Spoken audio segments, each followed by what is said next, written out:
Well, I'm just off the water after a 20k paddle, and as the title of this video suggests, I'm just reflecting now on the last week and a bit.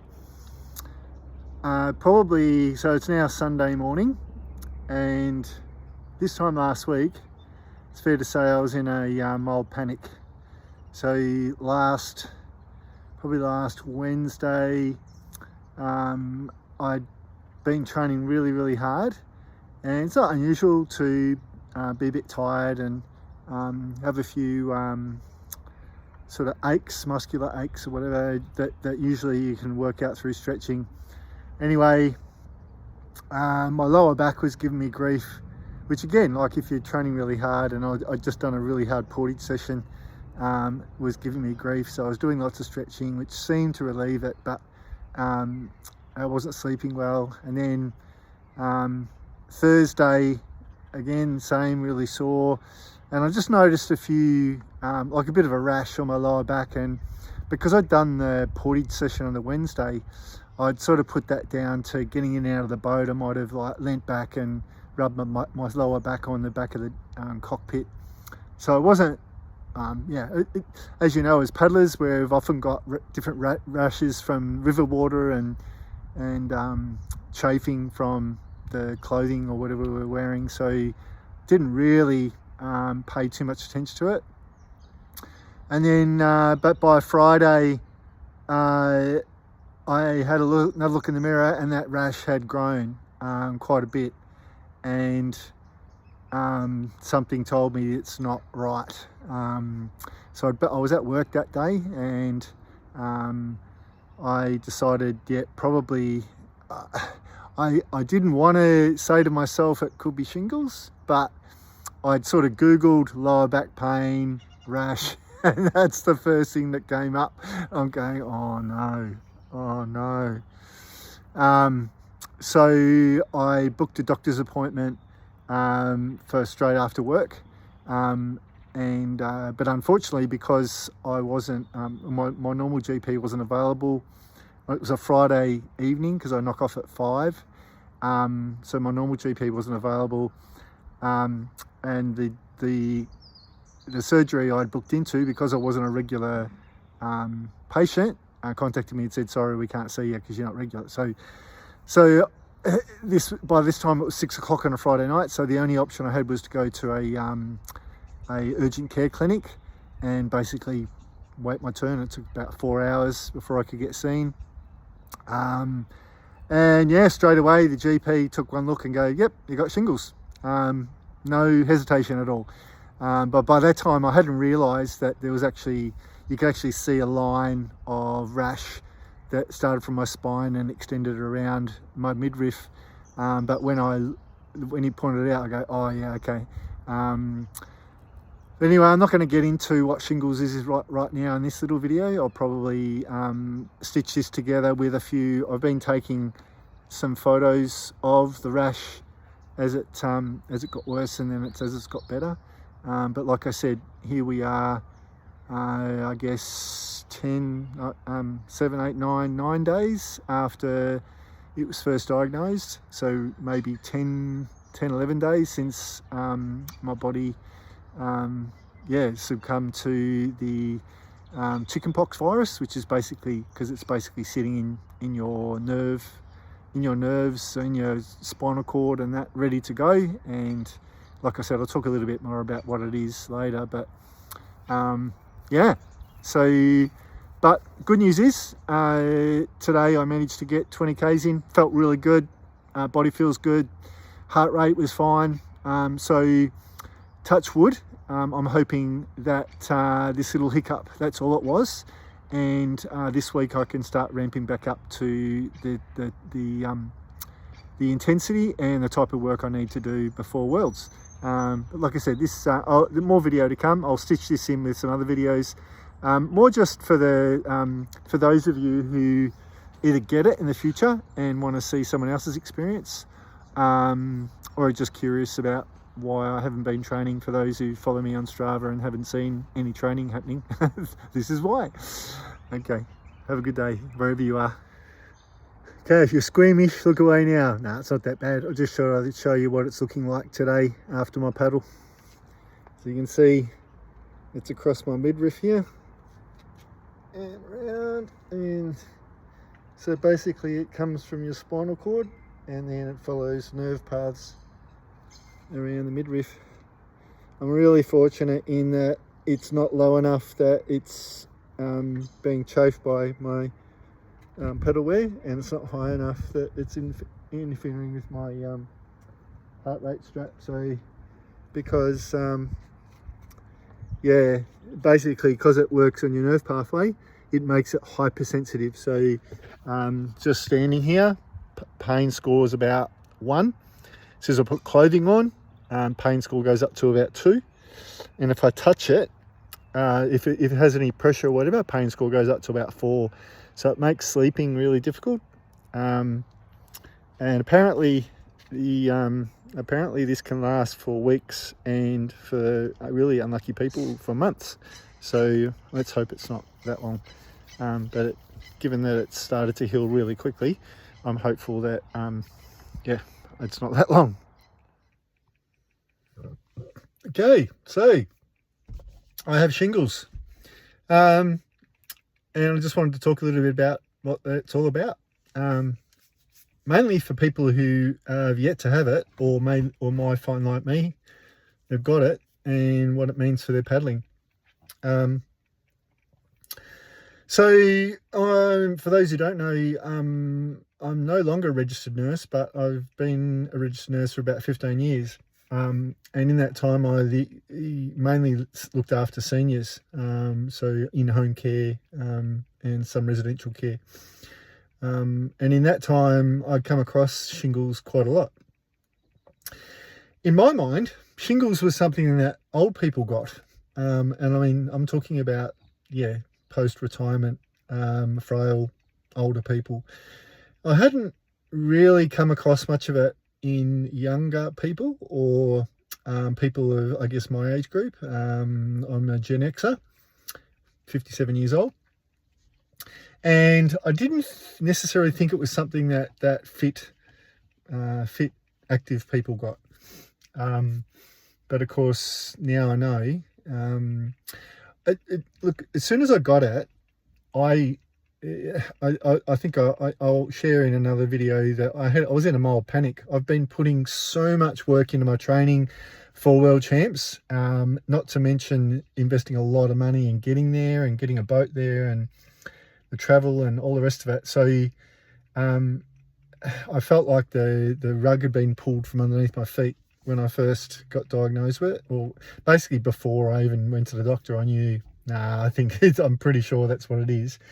And so I started reading about it, and what I was reading didn't sound good for training. But I kept digging because I thought, surely there's got to be other endurance athletes that have come across this before. And of course, there's always the general guidelines around training, like when you've got the flu or colds or whatever, and what to do, what not to do, so forth. And I thought, well, there's probably information out there for people like me who need to try and get back to training as soon as they can. But you don't want to do anything that's going to cause more harm or cause the virus to be extended. So in doing that, I actually discovered that it's not unusual for shingles to, for people in their 30s, 40s to get shingles. And those people are doing probably what I'm doing. We're talking about professional and semi-professional athletes in triathlon, cycling. So while it tends to be more prevalent in seniors because your immune system lowers, it can also happen to younger people because if you smash your immune system through training, you can get it. Now, what is it? So basically it's the chickenpox virus. So if you've had chickenpox as a kid, which I did, and which many people in my generation did, it was the sort of thing where if you got chickenpox, well, all the kids in the house got chickenpox, and maybe even you invited the neighbours' kids to come over and play, so they got it. So you got it out of the way. And of course, your mum smeared you with all sorts of lotions to try and reduce the burning and itching that comes with it.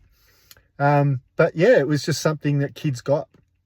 And so, yeah. But what a lot of people don't realize is that when you finish having chickenpox, it's not completely gone. It actually goes into your spinal cord and hides there and just sits there, and it may or may not come back.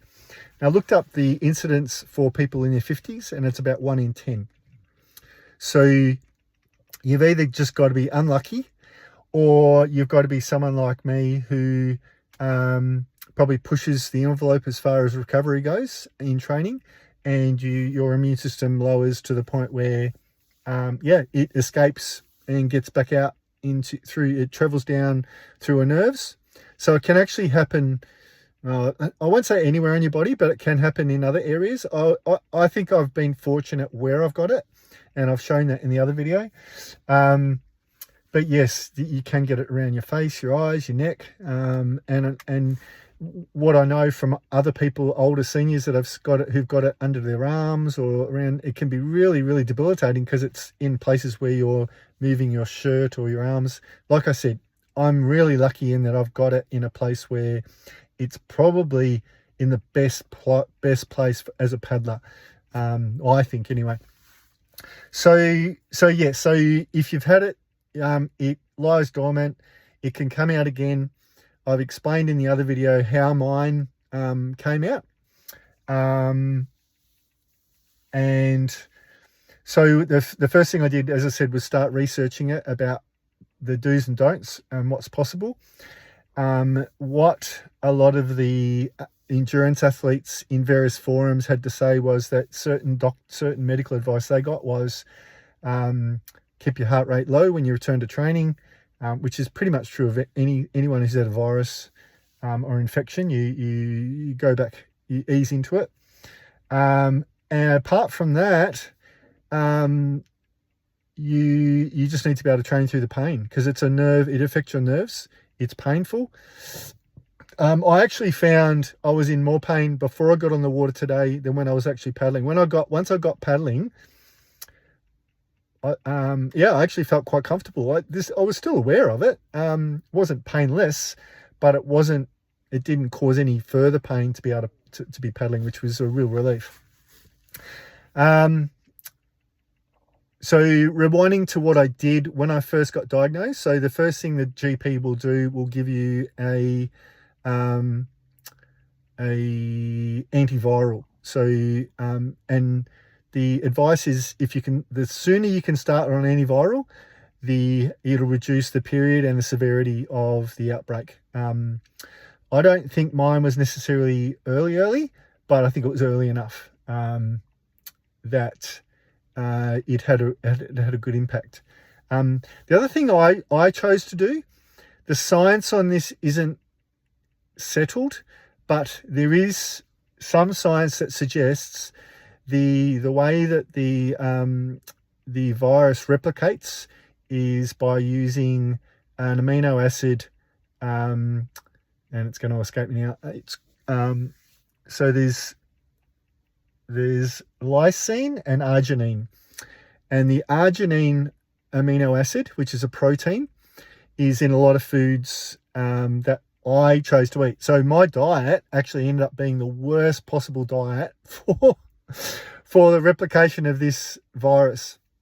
I won't go into details. You can research it if you want to, but basically you need to try and get a diet that's high in lysine, which is another amino acid. And lysine's found in cheese, eggs, chicken. It's actually found in a lot of foods, but the balance between lysine and arginine in those foods, if it's high in lysine, then it makes arginine less bioavailable in your body. So immediately I changed my diet, and it actually completely changed my diet, because I had to throw out a lot of foods that I was eating. Healthy foods, we're talking like beans and lentils and soy products and a lot of healthy stuff, but it just so happened it's got a lot of this particular protein in it. So I did that as well, because I wanted to give myself every chance to reduce the severity of the virus and heal as well as I could. So that may have had an impact. I'm hoping that's part of the reason why, because it seems to have healed really quickly. Like today, I've pretty much most of the blisters are gone, and it's all scabbing, and yeah, it's healing really quickly. So yeah, so that's the approach I took. There's so much information on the internet about it. Just Google stuff like diet for shingles, and it'll tell you what to eat, what not to eat, whatever, if that's something that you want to do. Yeah, so as I said in my other video, off the water today, feeling really good, feel great. It's really now just down to making sure tonight, or recovering well today, tomorrow morning, seeing what my resting heart rate was and heart rate variability overnight, making sure that I have recovered really well from this pedal. And if so, I'm basically just ramping it straight back up to what I was doing. Yeah. There's nothing there's no way I could have avoided this, I don't think. I'm very, very strict on watching my recovery from pedals. I meticulously follow my resting heart rate and my heart rate variability, and everything was tracking really well. Everything was looking really good. I've been using the Garmin watches and software for well over a decade, so I'm really familiar with how my body reacts to training, and everything was looking really good. So there was no signs that I was overtraining. Yeah, nothing. So I think I've just been a bit unlucky. The funny thing was, wife kept telling me, are you stressed? Are you stressed? Because when you look up shingles and the causes, the number one thing it says is stress. But I'm going, no, actually, I've been feeling really good, feeling really positive, because the training's been going so well, and I don't have any other stress in other parts of my life, so I'm very blessed in that way. So yeah, I don't know if there's anything that you can learn from this that will prevent you getting it. But I guess the tough thing for paddlers is recognizing early enough that you've got it, because the type of training we're doing, and the fact that we subject ourselves to river water, which gives us rashes, and we're going to be sore or tired or whatever because of the training that we're doing. So a lot of this little telltale signs that may indicate that you're in the early stages that you might just disregard. But I guess seeing what I've shown you with mine, seeing that pattern, if you can start to see a pattern in your rash, then I would err on the side of caution and go to a GP like as soon as you can. Because even if you start on the antivirals and it doesn't turn out to be that, at least you're probably getting ahead. If it is, you're getting ahead of the virus replicating, and it'll reduce the severity. Anyway, I've rabbited enough on long enough. After this video, what I'm going to do is I'm going to show a series of photos, stills of my back over the last 7-8 days, and then I'll probably do a couple of follow-up photos to show you when it's healed, or maybe I'll do a follow-up video in a couple of weeks, because it'll take a while, I think, for it to be fully gone. But yeah, this is just, I guess, telling you I'm back training, and hopefully from here on it's all systems go. Thanks for watching.